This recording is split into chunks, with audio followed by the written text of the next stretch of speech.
Selokhu liqalile leli sonto bangaphezulu kwenkulungwane abantu baseMalawi abafika kulindawo usuku nosuku abathi sebesabela impilo yabo la behlala khona. It grew from 75 people on Sunday evening at midnight to 275 on Monday, about 500 on Tuesday, 2,500 Wednesday, 5,000 by Thursday. That explains how exponentially the numbers are increasing. Uhulumeni waseMalawi usebenzisana nezinhlaka ezehlukene kulelizwe ukuhlela amabhasi azolanda laba bantu.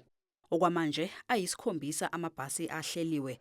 Kodwa ke ikhansela likholwa ukuthi lamabhasi alindiwe awenele uma qhathaniswa nesibalo sabantu abalapha. I have heard that some buses have been arranged, but they're only going to start moving from Monday. I've heard a figure of 7 buses, which is not going to scratch the surface. We're going to need 50, 60 buses to repatriate all the people concerned. Isibalo sabantu abalinde lapha kulindeleke ukuthi sikhuphuke ngempela sonto njengoba amabhasi ahleliwe kungenzeka afike ngomsombuluko.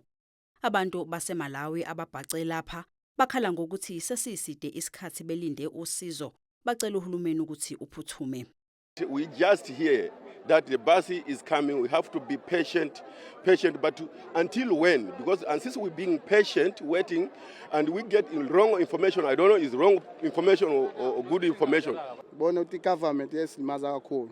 Fanele yona isinakakele ngoba vele umuntu ula into bayifizayo kubuyela kuba ayikwenye into bayifizayo.